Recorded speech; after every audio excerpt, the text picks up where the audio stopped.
ત્યારબાદ મધ્યકાલીન સાહિત્યમાં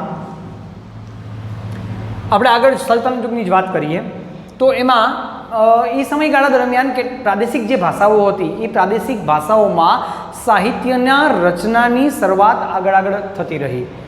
જેમાં આપણે વાત કરીએ તો પ્રાદેશિક ભાષાઓમાં જ સાહિત્યને વેગ મળ્યો. જેમાં મુખ્ય વાત કરીએ તો કબીર અને કબીર જેવા અનેક સંત કવિઓએ ભક્તિ ગીતો લખ્યા. બરાબર. કબીરની વાત કરીએ તો કબીરે જે પોતાના દુહાઓ કહેતા દુહરાઓ જે હતા એના બરાબર એની જે ચોપાઈઓ હતી એ એણે સધુકડી બોલીમાં લખી. એટલે કબીરની મોટાભાગની જે તમે રચનાઓ જુઓ ને તો તમને એ બધી રચનાઓ સધુકડી બોલીમાં જોવા મળે.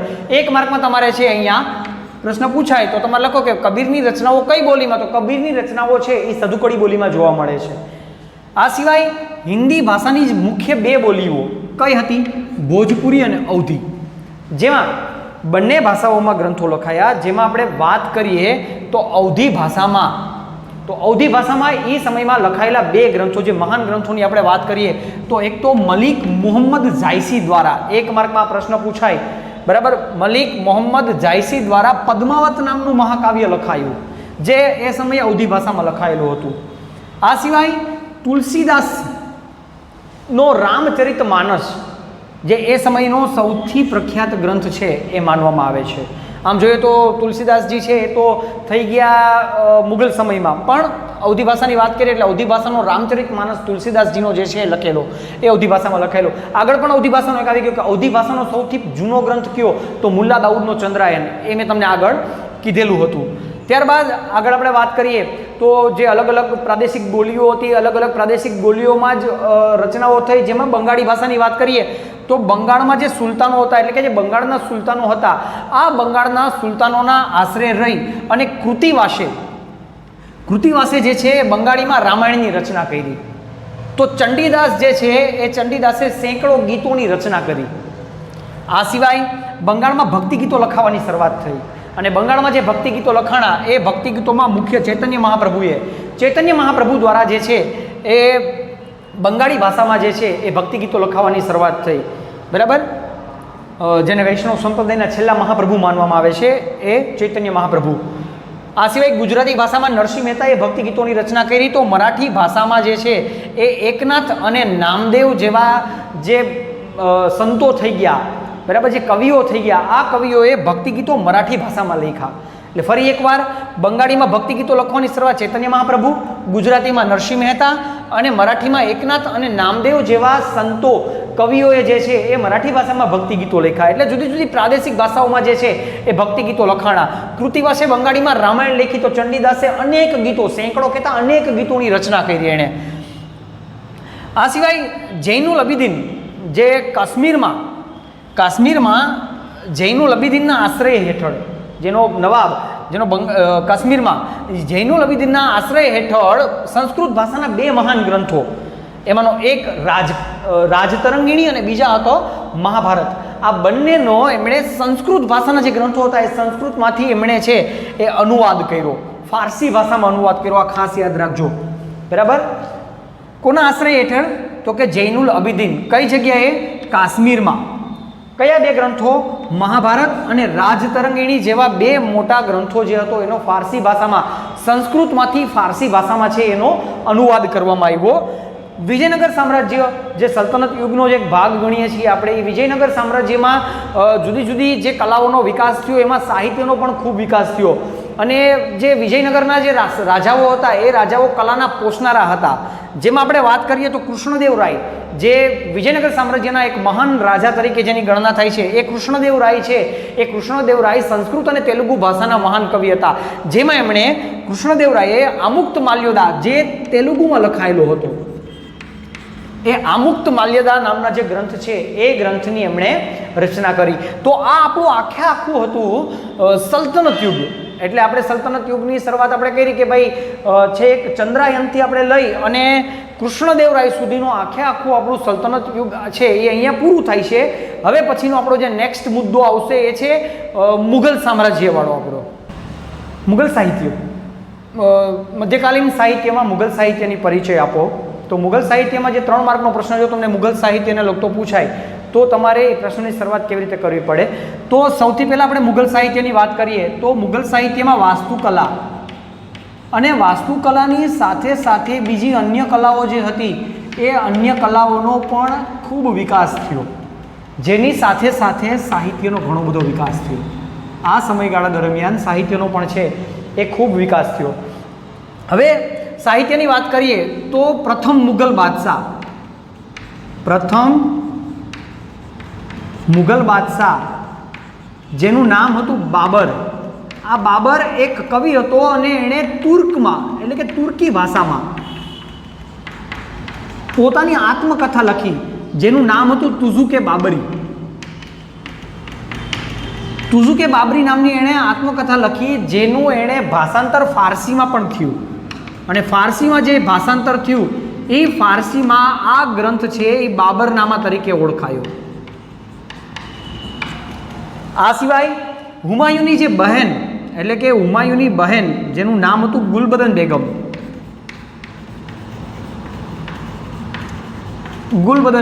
આ ગુલબદન બેગમે છે એ હુમાયુનામા લખ્યું.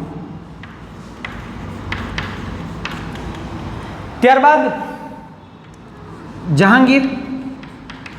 જહાંગીરે પણ તુર્ક ભાષામાં પોતાનો ગ્રંથ લખ્યો જેનું નામ હતું તુઝુકે જહાંગીરી.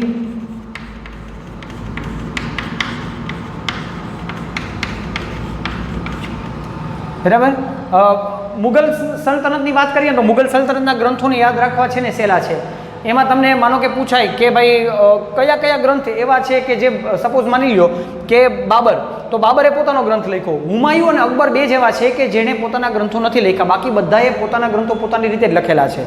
બરાબર. પોતાની જે આત્મકથાઓ છે એ જહાંગીરને લખી, બાબરની લખી, ઔરંગઝેબે એની આત્મકથા લખી, શાહજહાએ એની આત્મકથા લખી, પણ અકબર ને છે વાંચતા લખતા નહોતું આવડતું એટલે અકબરે પોતાની આત્મકથા નથી લખી, એ અબુલ ફઝલ દ્વારા લખાયેલી છે. જ્યારે હુમાયુના મૈરા બાદ એની આત્મકથા લખાઈ છે ગુલબદન બેગમ, જે એની બેન હતી, હુમાયુની બેન હતી. એ ગુલબદન બેગમે હુમાયુનામા નામનો ગ્રંથ છે એ લખ્યો. જહાંગીરે તુઝુકે જહાંગીરી લખ્યું. આ સિવાય ઔરંગઝેબ પણ કવિ હતો અને સાહિત્યકાર હતો. આ સિવાય છેલ્લો મુગલ બાદશાહ બહાદુર શાહ જફર જે છે એ બહાદુર શાહ જફર ઉર્દુ ભાષાનો કવિ હતો. આ સમયગાળા દરમિયાન કેટલાક બીજા ગ્રંથોની આપણે વાત કરીએ. જો અહીંયા બાબર તો તુર્કી ભાષામાં લખ્યું એણે તુઝુકે બાબરી, જેનું ફારસીમાં અનુવાદ બાબરનામા. ગુલબદન બેગમ હુમાયુનામા લખ્યું. જહાંગીરે તુઝુકે જહાંગીર. ઔરંગઝેબ પણ એક કવિ હતો, એક લેખક હતો. અને બહાદુર શાહ જફર જે છેલ્લો મુગલ બાદશાહ હતો એ ઉર્દુ ભાષાનો એક કવિ હતો. બરાબર. આ સિવાય હવે આપણે વાત કરીએ તો મહાન સાહિત્યકાર, મહાન ઇતિહાસકાર અબુલ ફઝલ. અને આ અબુલ ફઝલે બે ગ્રંથ લખ્યા. અબુલ ફઝલે લખેલા બે ગ્રંથ, જેમાંનું એક હતું અકબરનામા, જે અકબરના જીવન ચરિત્ર ઉપર આખી આધારિત હતી. અને આ સિવાય એણે લખ્યું આઈને અકબરી. આ બે ગ્રંથો લખ્યા, જેમાં આઈને અકબરી છે ને એને એક મહત્વના ઐતિહાસિક ગ્રંથ તરીકે એને ઓળખાણ આપવામાં આવે છે. બરાબર. કારણ કે એક ઇતિહાસનો બહુ મહત્વનો, અતિ મહત્વપૂર્ણ ગ્રંથ છે. એણે એ સમયના મુગલ સામ્રાજ્યના રીત રિવાજો, શિષ્ટાચાર, નીતિ નિયમો અને જીવનના અનેક પાસાઓનું વર્ણન એમાં કરેલું હતું.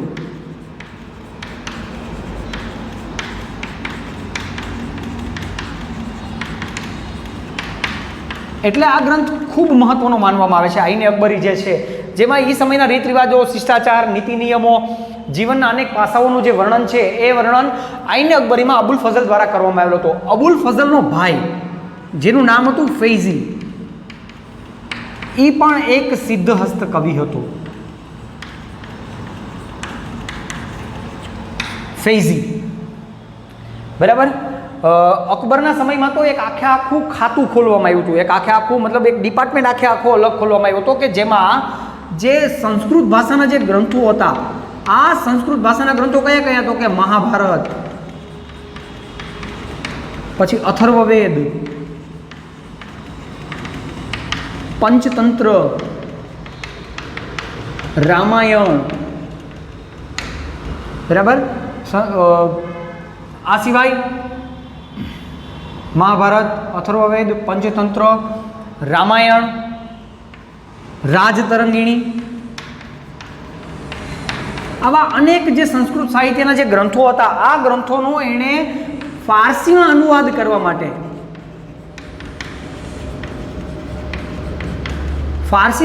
કરવા માટે એણે આખા એક અલગ ખાતાની, એક અલગ ડિપાર્ટમેન્ટની રચના છે એ અકબર દ્વારા છે એ કરવામાં આવેલી હતી. મધ્યયુગની સૌથી મહત્વની ઘટના યાદ રાખજો, આ એક માર્કમાં તમને પૂછાય, મધ્યયુગની સૌથી મહત્વની ઘટના.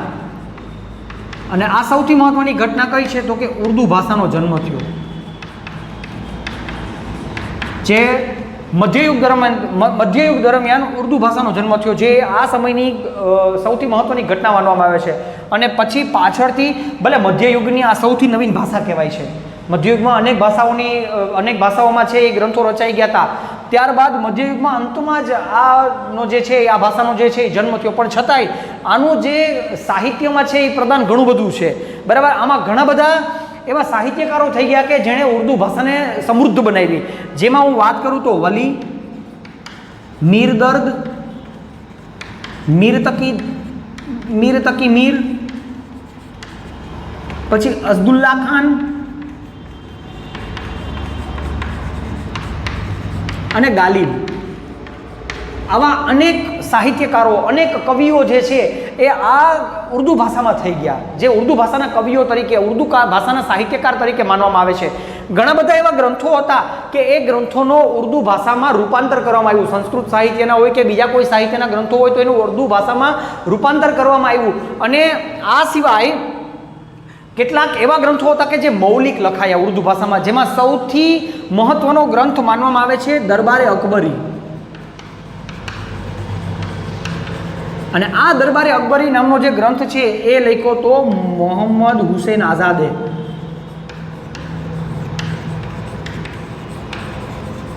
મોહમ્મદ હુસેન આઝાદ દ્વારા લખાયેલો દરબારે અકબરી નામનો ગ્રંથ, જેને ઉર્દુ ભાષાના મૌલિક ગદ્ય ગ્રંથો તરીકે છે એને ઓળખવામાં આવે છે. તો આ આપણું સાહિત્ય હતું આખું, જેમાં ઉર્દુ ભાષાના જન્મ સુધીની આપણે વાત કરી. મુગલ સાહિત્ય, સલ્તનત યુગ, રાજપૂત યુગ, ગુપ્ત યુગ અને વૈદિક સાહિત્ય વિશેનો અભ્યાસ છે એ આપણે અહીંયા પૂરો કરીએ છીએ. એટલે કે આખો આપણો સાહિત્યનો અભ્યાસ અહીંયા છે એ પૂર્ણ થાય છે. નેક્સ્ટ આપણે ગ્રંથો વિશેની વાત કરી ગયા, વૈદિક સાહિત્યથી લઈ અને જે મુગલકાલીન સાહિત્ય સુધીનું જે આપણા ગ્રંથો હતા એ ગ્રંથો વિશેની તમામ માહિતી આપણે મેળવી. ત્યારબાદ હવે આપણે આ જ ચેપ્ટરમાં એક નવો મુદ્દો જોવાનો છે, જે છે ભારતની પ્રાચીન વિદ્યાપીઠો વિશેની વાત કરવાની છે. વિદ્યાપીઠ કહેતા વિશ્વ વિદ્યાપીઠ, યુનિવર્સિટીઓ કે જે એ સમયમાં કેવા પ્રકારની સ્કૂલો હતી એની વાત કરવાની છે. 3 માર્ક્સમાં તમારા માટે આ પ્રશ્નો, જે આપણે 4 વિદ્યાપીઠો ભણવાની છે એ તમારા માટે 3 માર્કમાં ખૂબ જ આવી છે, બરાબર. તો એમાં સૌથી પહેલા આપણે વાત કરવાની છે નાલંદા વિદ્યાપીઠનો પરિચય આપો. તો આ પ્રશ્ન તમને કેવી રીતે પૂછાઈ શકે? બે રીતે આ પ્રશ્ન પૂછાશે. એક કે નાલંદા વિદ્યાપીઠનો પરિચય આપો. આ જ પ્રશ્નને બીજી રીતે પૂછવું હોય તો કેવી રીતે પૂછે? તો કે ચીની મુસાફર યુએન સાંગે જે વિદ્યાપીઠની મુલાકાત લીધેલી હતી એનો પરિચય આપો. અથવા બિહારના પટણા જિલ્લાના બડગામ પાસે આવેલી એક પ્રાચીન વિદ્યાપીઠનો પરિચય આપો. આ પ્રશ્ન તમને 2-3 રીતે છે એ ફેરવીને પૂછી શકે. જવાબની અંદરથી જ તમે છે એ પ્રશ્ન બનાવીને પૂછી શકે છે આમાંથી. તો આપણે વાત કરીએ નાલંદા વિદ્યાપીઠની. ડિટેલથી જોઈએ જેથી કરીને એક મુદ્દાઓનો તમને ખ્યાલ આવે. મેં અહીંયા મુદ્દા લખેલા છે, માત્ર મુદ્દાઓ છે. મુદ્દાઓ પરથી આખો પ્રશ્ન આપણે બનાવીએ તો તમને પણ ખ્યાલ આવે કે આ મુદ્દાઓ પરથી આપણે આખો પ્રશ્ન કેવી રીતે બનાવી શકીએ. તો સૌથી પહેલું બિહારના પટના જિલ્લાના બડગામ પાસે આવેલી પ્રાચીન વિદ્યાપીઠ એટલે નાલંદા. એ નાલંદા છે એ બિહારના પટનાના બડગામમાં આવેલી હતી. આપણે મહત્વની વાત કરીએ તો જૈન ધર્મ અને બૌદ્ધ ધર્મમાં નાલંદા વિદ્યાપીઠનું ઘણું બધું મહત્વ રહેલું છે. એની પરંપરામાં, જૈન અને બૌદ્ધ પરંપરામાં નાલંદાનું મહત્વ છે ઘણું બધું રહેલું છે. શા માટે? તો કે મહાવીર સ્વામી જે છેલ્લા 24માં તીર્થંકર થઈ ગયા, એ મહાવીર સ્વામીએ 14 ચતુર્માસ નાલંદા વિદ્યાપીઠમાં એમણે 14 ચતુર્માસ જે છે એ 14 ચતુર્માસ કરેલા છે. ત્યારથી નાલંદા એક જૈન તીર્થધામ પણ બની ગયું છે. ઈસવીસનની જે 5મી સદી છે એ ઈસવીસનની 5મી સદીમાં ગુપ્ત યુગના એક રાજા કુમારગુપ્તે અહીંયા વિહારો બંધાવેલા. અને એ વિહારો બંધાવ્યા ત્યારબાદ નાલંદા વિદ્યાપીઠની જે પ્રસિદ્ધિ છે એ પ્રસિદ્ધિમાં ખૂબ વધારો થયો. નાલંદા વિદ્યાપીઠને હસ્તલિખિત ગ્રંથોનો ભંડાર માનવામાં આવે છે કે અહીંયા હજારો હસ્તલિખિત ભંડારો છે, હસ્તલિખિત ગ્રંથોનો ભંડાર છે એને માનવામાં આવે છે. અને આ નાલંદા વિદ્યાપીઠ છે એ એક વિશ્વવિદ્યાલય હતું અને દેશ અને પ્રદેશના વિદ્યાર્થીઓ અહીંયા આવતા આ જે હસ્તલિખિત ગ્રંથો હતા એ ગ્રંથોનો અભ્યાસ કરવા માટે છે એ અહીંયા આવતા. અને એમાંના એક હતા યુએનસાંગ, જે ચીનના મહાન મુસાફર છે. એ ચીનના મહાન મુસાફર યુએનસાંગે છે એ નાલંદાની મુલાકાત લીધેલી હતી. અત્યારે વાત કરીએ તો અત્યારે તમે જ્યારે બિહારમાં નાલંદા તમે જાઓ તો ત્યાં માત્ર તમને એના ખંડેરો એટલે કે એના માત્ર અવશેષો જોવા મળે છે, ખંડેર છે, પણ એ ખંડેરમાં ફરતા ફરતા પણ તમને છે એ ભારતની મહાન સંસ્કૃતિની ઝાંખી છે એ થાય છે. એમ પણ માનવામાં આવતું કે નાલંદા વિદ્યાપીઠમાંથી ભણીને બહાર આવેલો વિદ્યાર્થી આદર્શ વિદ્યાર્થી ગણાતો અને ઈસવીસનની 5મી થી 11મી સદી સુધી જે છે એ નાલંદા શ્રેષ્ઠ સ્થાને હતું. બરાબર, એ શ્રેષ્ઠ સ્થાનોમાં માનવામાં આવે છે. જે ભારતમાં જે સારામાં સારા ગ્રંથાલયો વાળા જો કોઈ વિદ્યાપીઠ હોય, વિશ્વ વિદ્યાપીઠ હોય, બરાબર, તો એ શ્રેષ્ઠ ગ્રંથાલયો વાળા વિદ્યાપીઠમાં નાલંદા વિદ્યાપીઠની ગણના થાય છે. અને એની સાથે સાથે તક્ષશિલા અને નાલંદાની સાથે તક્ષશિલામાં પણ જે કહેવાય કે હસ્તલિખિત ગ્રંથો, જે શ્રેષ્ઠ ગ્રંથાલયો જે ભારતમાં હતા એમાંનું નાલંદા એક હતું. સંશોધન માટે આ ગ્રંથાલયોમાં સંશોધન માટે દેશ અને પ્રદેશથી અનેક વિદ્યાર્થીઓ અહીંયા આવતા. જેમાં ચીની મુસાફર 7મી સદીમાં ચીની મુસાફર યુએનસાંગ અહીંયા આવ્યો અને એ જ્યારે ભારતમાંથી પાછો ગયો ત્યારે 657 જેટલા હસ્તલિખિત ગ્રંથો જે હતો એ ગ્રંથો પોતાની સાથે જે છે એ ચીનમાં લઈ ગયો. હવે એણે અહીંયા મુલાકાત લીધેલી હતી. એની એક નોંધ પોથીમાંથી એવું જાણવા મળ્યું હતું કે નાલંદા વિદ્યાપીઠમાં એ સમયમાં 7 મોટા ખંડો, વ્યાખ્યાન માટેના બીજા 300 ખંડો તો હતા જ, 300 ખંડ જે વ્યાખ્યાન માટેના હતા, પણ પ્રાર્થના સભાની તમે મોટા મોટા હોલ, એસેમ્બલી હોલ તમે ગણો તો એવા 7 મોટા ખંડ અને એ સિવાય વ્યાખ્યાન માટે કે ભણવા માટેના નાના મોટા 300 ખંડ બીજા હતા. નાલંદા વિદ્યાપીઠમાં એ સમયમાં શિક્ષણ છે નિઃશુલ્ક આપવામાં આવતું. શા માટે? તો કે એ સમયમાં જે રાજા મહારાજાઓ હતા, જે નગર શ્રેષ્ઠીઓ હતા, આ નગર શ્રેષ્ઠીઓ દાન આપતા. બરાબર, એ દાન આપતા, અનેક ગામોનું દાન કરતા વિદ્યાપીઠના નિભાવ માટે. એટલે ત્યાં શિક્ષણ નિઃશુલ્ક, શિક્ષણ જ નહીં પણ ત્યાં રહેવા આવતા દરેક વિદ્યાર્થીઓ જે છે એ દરેક વિદ્યાર્થીઓ માટે રહેવાની, જમવાની અને વસ્ત્રોની સુવિધા છે એ નિઃશુલ્ક પૂરી પાડવામાં આવતી. એક પણ પૈસો એની પાસેથી લેવામાં આવતો નહીં. અને નાલંદા વિદ્યાપીઠ જે છે એ નાલંદા વિદ્યાપીઠનો જે ગ્રંથાલયવાળો વિસ્તાર છે, આ ગ્રંથાલયવાળો વિસ્તાર ને જે છે એ ધર્મગંજના નામથી ઓળખવામાં આવે છે. તો આ મુદ્દાઓમાંથી તમને એક માર્કના પ્રશ્નો છે, એક માર્કના પ્રશ્નો છે તમને મુદ્દાઓમાંથી મળે. તો આ આપણી આખી નાલંદા વિદ્યાપીઠ, તમે મુદ્દાઓ પરથી આખો પ્રશ્ન બનાવવાની કોશિશ કરજો. મુદ્દાઓ મેં તમને અહીંયા આપેલા છે, તો એ મુદ્દાઓ પ્રશ્ન લખતા પહેલા મુદ્દાઓ છે એ તમે તમારી શેડ્યુલમાં લખી નાખજો, જેથી કરી તમારે છે એ વાત સમજવામાં વાંધો આવે નહીં. તો મુદ્દાઓને છે એ નોટ ડાઉન કરી લેવા. પ્રાચીન વિદ્યાપીઠોમાં નાલંદા બાદ આપણે એક બીજી જેવી વિદ્યાપીઠની વાત કરીશું જેનું નામ છે તક્ષશિલા. બરાબર, આમ જોઈએ તો નાલંદા અને તક્ષશિલા બે જે છે એને એક જ સમયગાળામાં છે થઈ ગઈ એવું માનવામાં આવે છે. તક્ષશિલાની વાત કરીએ તો અત્યારે હાલમાં તક્ષશિલા ક્યાં આવેલી છે? તો તક્ષશિલા જે છે એ તક્ષશિલા વર્તમાન સમયમાં જે પાકિસ્તાન છે એ પાકિસ્તાનની રાવલપિંડીની પશ્ચિમ દિશાએ તક્ષશિલા જે છે એ હાલ આવેલી છે. અને પ્રાચીન સમયમાં એને ગાંધાર પ્રદેશની રાજધાનીનું એક સ્થળ માનવામાં આવતું. બરાબર, ગાંધાર એટલે જેને આપણે ગાંધાર નરેશ શકુની તરીકે ઓળખીએ છીએ, જે જેના શકુની હતા, જેને ગાંધારી હતા, એ ગાંધાર પ્રદેશની રાજધાની તક્ષશિલા માનવામાં આવે છે, જે વર્તમાન સમયમાં પાકિસ્તાનના રાવલપિંડીથી પશ્ચિમે તક્ષશિલા વિદ્યાપીઠ છે એ, એટલે કે હાલની તક્ષશિલા છે ત્યાં આવેલી છે. અહીંયા વાત કરીએ તો 64 જેટલી વિદ્યાઓનું શિક્ષણ આ વિદ્યાપીઠમાં છે એ આપવામાં આવતું. જુદી જુદી 64 પ્રકારની વિદ્યાઓ છે એનું અહીંયા શિક્ષણ આપવામાં આવતું. મોટે ભાગે જે વિદ્યાર્થીઓ હતા, આ વિદ્યાર્થીઓ મોટે ભાગે ગુરુના આશ્રમમાં રહી અને ગુરુના આશ્રમમાં રહીને જ અભ્યાસ કરતા. એવું પણ માનવામાં આવે છે કે ભગવાન બુદ્ધના શિષ્ય જીવકે આયુર્વેદના જે પાઠોનો અભ્યાસ છે એ અહીંયા તક્ષશિલામાં કરેલો છે. નવો મુદ્દો આપણે જોઈએ દંતકથા. તો એક દંતકથા અનુસાર એવું માનવામાં આવે છે કે રઘુકુલમાં જન્મેલા ભગવાન રામ અને રામના ભાઈ ભરત અને ભરતના પુત્ર તક્ષ એના નામ ઉપરથી આ વિદ્યાપીઠનું નામ તક્ષશિલા પડેલું છે. એટલે અહીંયા જો એક ટ્વિસ્ટ કરીને પ્રશ્ન પૂછી શકે કે એ વિદ્યાપીઠનો પરિચય આપો કે જે પાકિસ્તાનમાં આવેલી છે હાલ. જે વિદ્યાપીઠનું નામ ભરતના પુત્ર તક્ષ પરથી પડેલું છે અથવા તો જે વિદ્યાપીઠનું નામ ભરતના પુત્રના નામ ઉપરથી પડેલું છે એવું કહેવાય છે, વિદ્યાપીઠનો પરિચય આપો. તો દંતકથા એવું કહે છે કે ભરતનો પુત્ર જે તક્ષ એટલે કે રઘુકુલના રાજા રામના ભાઈ ભરતના પુત્ર તક્ષના નામ ઉપરથી આ વિદ્યાપીઠનું નામ છે એ તક્ષશિલા છે એ પડેલું હતું.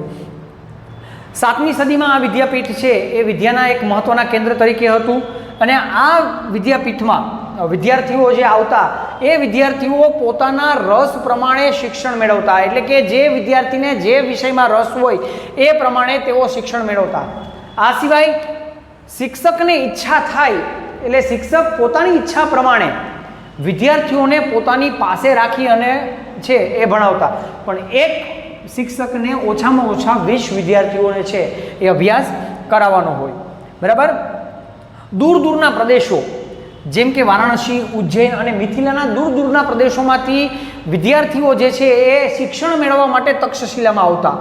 અહીંયા વારાણસીના રાજકુમારો કૌશલરાજ પ્રસેનજીત, વ્યાકરણ શાસ્ત્રી પાણીની, મહાન રાજનીતિજ્ઞ કૌટિલ્ય, ગુરુ ચાણક્ય અને એના શિષ્ય ચંદ્રગુપ્ત મૌર્યએ જે છે એ આ વિદ્યાપીઠમાં શિક્ષણ લીધેલું છે. અહીંયા જુદી જુદી પ્રકારની વિદ્યાઓનો છે એ અભ્યાસ કરવામાં આવતો. વેદ છે, શસ્ત્રક્રિયા છે, ગજવિદ્યા, ધનુર્વિદ્યા, એવી રીતે ભૂગોળ, પછી ખગોળ, આવી કેટલી વિદ્યાઓનું જે છે એ અભ્યાસ આ વિદ્યાપીઠમાં છે એ કરાવવામાં આવતો. અને ચીનનો મહાન મુસાફર, આ પણ ચીની મુસાફર જ હતો, ફાહિયાન. અને આ ફાહિયાને છે એ ઈસવીસનની 5મી સદીમાં આ વિદ્યાપીઠની મુલાકાત લીધેલી હોવાનું માનવામાં આવે છે. તો આ હતી તક્ષશિલા. ત્યારબાદ આપણે વાત કરીએ વારાણસી. વારાણસીનું આપણે નામ સાંભળીએ એટલે વારાણસી એટલે કે કાશી. બરાબર. તો કાશી જે છે એ અત્યારે એક યાત્રાધામ છે, પણ ઈસવીસનની જે 7મી સદી છે, ઈસવીસન પૂર્વેની 7મી સદી છે, એ ઈસવીસન પૂર્વે 7મી સદીમાં વારાણસી જે છે એ વિદ્યાનું એક પ્રસિદ્ધ ધામ છે એ માનવામાં આવે છે. ઉપનિષદ કાળમાં જુદા જુદા કાળ હોય. જે સમયમાં વેદોની રચના થઈ હોય ને એને વૈદિક કાળ કહેવાય, અને જે સમયમાં ઉપનિષદોની રચના થઈ હોય એ કાળને ઉપનિષદ કાળ છે એ કહેવામાં આવે છે. એટલે ઉપનિષદ કાળમાં સંસ્કૃતિ અને ધર્મનું એક મહત્વનું કેન્દ્ર જે છે એ વારાણસી હતું. અહીંયા વાત કરીએ તો વારાણસીના જે રાજા હતા અજાતશત્રુ, આ અજાતશત્રુ તત્વજ્ઞાન અને વિદ્યાના પોષક માનવામાં આવે છે. બરાબર. વ્યાસ સંહિતા નામનો એક ગ્રંથ છે, મહર્ષિ વેદ વ્યાસ રચિત વ્યાસ સંહિતામાં ઉલ્લેખ જોવા મળે છે કે મહર્ષિ વેદ વ્યાસનો જે આશ્રમ છે એ આશ્રમ છે એ અહીંયા વારાણસીમાં હતો, એટલે કે કાશીમાં હતો. હવે ભગવાન બુદ્ધ, એ ભગવાન બુદ્ધને પોતાના જે મત હતો એ મતના પ્રચાર અને પ્રસાર માટે એમણે વારાણસી કહેતા કાશી ઉપર પસંદગી ઉતારી હતી. તો શંકરાચાર્ય જેવા તત્વજ્ઞ કે એણે એના પોતાના નૂતન વેદાંતોના જે સિદ્ધાંતો હતા એ સિદ્ધાંતોની સ્વીકૃતિ માટે એણે કાશી જવું પડ્યું હતું. વૈષ્ણવ સંપ્રદાયના ચૈતન્ય મહાપ્રભુ અને પુષ્ટિ માર્ગના પ્રચારક વલ્ભાચાર્યએ પણ જે વૈષ્ણવ સંપ્રદાય હતો કે જે એનો જે માર્ગ હતો એ માર્ગની પુષ્ટિ માટે એટલે પુષ્ટિ માર્ગના પ્રચાર માટે છે એ કાશી આવવું પડ્યું હતું. પંજાબ સ્થળાંતરની વાત કરીએ આપણે તો સ્થળાંતર એટલે તો કે પંજાબના અનેક વિદ્વાન કુટુંબો હતા. એ વિદ્વાન કુટુંબોને જે છે એ એક સમય એવો હતો કે એને પંજાબમાંથી સ્થળાંતર કરીને જવું પડ્યું હતું. ત્યારે એ વિદ્વાન કુટુંબોમાંથી થોડાક કુટુંબો કાશ્મીર જઈને વૈસા, જેને આપણે અત્યારે કાશ્મીરી પંડિત તરીકે ઓળખીએ છીએ, અને બાકીના થોડાક આવીને વૈસા વારાણસીમાં કાશીમાં આવીને વસી ગયા. અને સમ્રાટ અશોકના સમયમાં એ સમયમાં વારાણસીનો જે સારનાથનો મઠ હતો એ સારનાથનો મઠ પ્રસિદ્ધ વિદ્યાધામ તરીકે છે એ પ્રસિદ્ધિ પામ્યો હતો. તો આપણી આ બે વિદ્યાપીઠો તક્ષશિલા અને વારાણસીના મુદ્દાઓ તમને જે છે એ મુદ્દાઓ અહીંયા આપેલા છે, જે તમે નોટ ડાઉન કરી અને આ મુદ્દાઓ ઉપરથી પ્રશ્નો લખવાની છે એ પ્રેક્ટિસ પાડજો. 3 માર્કમાં તમને આ પ્રશ્ન છે એ બોર્ડમાં છે પૂછાઈ શકે છે, એટલે તમારા માટે આ મુદ્દાઓ છે એ ખૂબ જ આઈએમપી છે. પાઠ 4નો આપણો આ છેલ્લો મુદ્દો છે અને વિદ્યાપીઠોમાં જે પ્રાચીન વિદ્યાપીઠોની છેલ્લી વિદ્યાપીઠ એટલે વલ્લભી વિદ્યાપીઠ. હવે બોર્ડમાં તમને 3 માર્કમાં આમાંથી તમને પ્રશ્ન પૂછી શકે, વલ્લભી વિદ્યાપીઠનો પરિચય આપો. અથવા આ પ્રશ્નને બીજી કઈ રીતે પૂછી શકે કે ગુજરાતની એક પ્રાચીન વિદ્યાપીઠનો પરિચય આપો. એ નેક્સ્ટ કેવી રીતે પૂછી શકે કે એ વિદ્યાપીઠનો પરિચય આપો કે જેને ચલાવવામાં મૈત્રક વંશના રાજાઓનો ખૂબ મોટો ફાળો છે. અથવા એનો પરિચય એ વિદ્યાપીઠનો પરિચય આપો કે જ્યાં ઇત્સિંગે મુલાકાત લીધેલી હતી. એટલે જુદી જુદી 3 કે 4 રીતે તમને છે આમાંથી પ્રશ્ન પૂછી શકે. બરાબર. તો વલ્લભી વિદ્યાપીઠ ઈસવીસનનું જે 7મી સદી એટલે કે 7મી સદીનો જે શતક હતો એ સમયગાળા દરમિયાન ગુજરાતનું એક પ્રસિદ્ધ શિક્ષણ કેન્દ્ર એટલે વલ્લભી વિદ્યાપીઠ. વલ્લભી વિદ્યાપીઠને વિશાળ અને પ્રસિદ્ધ બનાવવામાં જો સૌથી મહત્વનો કોઈનો ફાળો હોય તો એ મૈત્રક વંશના શાસકો અને એ સમયમાં જે નગર શ્રેષ્ઠીઓ હતા એનો ખૂબ મોટો ફાળો છે એ આ સમયમાં રહેલો છે. એટલે કે વલ્લભી વિદ્યાપીઠને પ્રસિદ્ધ અને વિશાળ બનાવવામાં મૈત્રક વંશના શાસકોની સાથે એના નગર શ્રેષ્ઠીઓનો ફાળો છે એ ખૂબ મોટો છે. બરાબર. ઈસવીસનની જે 7મી સદી હતી આ 7મી સદી દરમિયાન અહીંયા ભિક્ષુ વિદ્યાર્થીઓ, ભિક્ષુ એટલે કે જે બૌદ્ધ ધર્મ હોય ને એ બૌદ્ધ ધર્મમાં જે અભ્યાસ કરતા જે વિદ્યાર્થીઓ હોય ને એને ભિક્ષુ કહેવાય, ભિક્ષુકો. બરાબર. એ ભિક્ષુ વિદ્યાર્થીઓ અહીંયા અભ્યાસ કરતા. અને બૌદ્ધ ધર્મના 2 પંથ છે, એક પંથ હીનયાન અને બીજું મહાયાન. તો એ હીનયાન પંથ વલ્લભી જે છે એ બૌદ્ધ ધર્મનું હીનયાન પંથનું અતિ મહત્વનું કેન્દ્ર હતું. 7મી સદીની મધ્યમાં બૌદ્ધ ધર્મના 2 પ્રસિદ્ધ વિદ્વાનો અહીંના આચાર્ય હતા. 2 બૌદ્ધ વિદ્વાનો અહીંના આચાર્ય હતા. કોણ કોણ? તો કે સ્થિરમતી અને ગુણમતી નામના 2 જે આચાર્યો હતા, જે બૌદ્ધ વિદ્વાનો હતા એ વલ્લભીના આચાર્ય હતા. દૂર દૂરના ગંગા અને યમુનાના પ્રદેશના મેદાનોમાંથી વિદ્યાર્થીઓ છે એ અહીંયા અભ્યાસ કરવા માટે આવતા. જે મેં તમને આગળ કીધું એમ ઇત્સિંગ, ચીની મુસાફર ઇત્સિંગે જે છે એ ઇત્સિંગે અહીંયા મુલાકાત લીધેલી હતી અને એણે એની મુલાકાત દરમિયાન એવી પોથીમાં નોંધ કરેલી છે કે જે પશ્ચિમમાં એટલે ગુજરાત પશ્ચિમ બાજુએ આવેલું છે, એટલે પશ્ચિમમાં આવેલી વલ્લભીને પૂર્વ દિશાએ આવેલી નાલંદા વિદ્યાપીઠ સાથે સીધી સ્પર્ધા હતી. કારણ કે 2 એક સમયગાળા દરમિયાન થઈ ગયા. એટલે ઇત્સિંગે એવું નોંધેલું છે કે એની સાથે છે એ સ્પર્ધા હતી. એટલે 2 વિદ્યાપીઠોની સ્પર્ધા છે એ સ્પર્ધાઓ રહેલી હતી અંદરો અંદર, એવું ઇત્સિંગ નોંધે છે. વલ્લભી જે છે એ વલ્લભી ઈસવીસન 480 થી લઈ અને 775 સુધીનો જે સમયગાળો છે આ સમયગાળા દરમિયાન વલ્લભી છે એક રાજધાનીનું સ્થળ હતું ગુજરાતનું મહત્વનું અને આંતરરાષ્ટ્રીય બંદર તરીકે પણ છે એ પ્રસિદ્ધ હતું. એક વસ્તુની હજી નોંધ લેવા જેવી છે, જો આ જે વલ્લભી વિદ્યાપીઠ છે ને એ આખી બૌદ્ધ ધર્મની હતી અને જે મૈત્રક વંશના રાજાઓ હતા આ મૈત્રક વંશના રાજાઓ બૌદ્ધ ધર્મના નહોતા પણ તેઓ સનાતની ધર્મના હતા. છતાં પણ એણે આ સંસ્થાને મદદ કરી, એટલે કે વલ્લભીને મદદ કરી, તમામ પ્રકારની મદદ કરી. બરાબર. એ સંસ્થાને વિશાળ બનાવવામાં મદદ કરી. તો એક આ વસ્તુની પણ નોંધ લેવી પડે કે મૈત્રક વંશના રાજાઓ સનાતની ધર્મના હતા, બૌદ્ધ ધર્મના નહોતા, છતાં પણ એણે આ સંસ્થાને મદદ કરી. શેના માટે? તો કે વિશાળ અને પ્રસિદ્ધ બનાવવા માટે છે એનો ફાળો શ્રેષ્ઠ રહેલો છે. ઈસવીસન 775ના સમયગાળા દરમિયાન આરબોએ છે એ વલ્લભી ઉપર આક્રમણ કર્યું અને એ આક્રમણ કર્યું ત્યાં એમાં જે આ મૈત્રક વંશના જે રાજાઓ હતા એ મૈત્રક વંશના રાજાઓનો જે છે એ આરબોની સામે પરાજય થાય છે અને પરાજય થતાની સાથે જ વલ્લભી વિદ્યાપીઠ છે એ વલ્લભી વિદ્યાપીઠ બંધ પડે છે. બરાબર. અહીંયા જે વિદ્વાનો હતા એ વિદ્વાનોના નામ દરવાજા ઉપર લખવામાં આવે. માનો કે આપણે કેમ કોઈ વિદ્યાર્થી છે એ વિદ્યાર્થી બોર્ડમાં ફર્સ્ટ આવે તો સ્કૂલમાં એના બેનરમાં એનું નામ ઉપર હોય, ટોચમાં હોય. બરાબર. આપણે એને લગાવીને રાખીએ છીએ.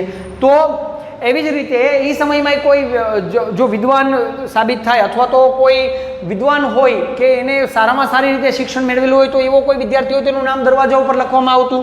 પછી એ સમયમાં કોઈ વ્યક્તિ છે એ શિક્ષણ પ્રાપ્ત કરીને નીકળે એટલે રાજ દરબારમાં જાય. રાજ દરબારમાં પોતાનું પાંડિત્ય દાખવે. પાંડિત્ય દાખવો એટલે જે વસ્તુમાં એ એક્સપર્ટ હોય એ એમાં દાખવે અને ત્યાં ઊંચા અધિકારો પ્રાપ્ત કરતા. બરાબર, એ ઊંચા અધિકારો, ઊંચા હોદ્દાઓ છે એ ઊંચા હોદ્દાઓ પ્રાપ્ત કરતા. તો આ આપણી વિદ્યાપીઠો હતી.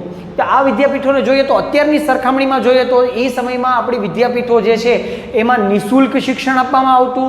બરાબર, આપણી પ્રાચીન સંસ્કૃતિને ઉજાગર થાય એવા આપણા વેદ, વેદાંગ, ઇતિહાસ, ખગોળ, બરાબર, ગજવિદ્યા, ધનુર્વિદ્યા, આવા તમામ પ્રકારના શિક્ષણ છે એ આપણી વિદ્યાપીઠોમાં છે એ આપવામાં આવતું, જે ભારતીય સંસ્કૃતિને છે એ ઉજાગર કરે છે. બરાબર, તો આજનો આપણો આ લેક્ચર છે આપણે અહીં સુધી રાખીએ. અહીંયા આપણે પાઠ 4 છે એ પાઠ 4ને આપણે પૂર્ણ કરીએ છીએ. બરાબર, નેક્સ્ટ લેક્ચરમાં આપણે છે ફરી પાછા મળીશું.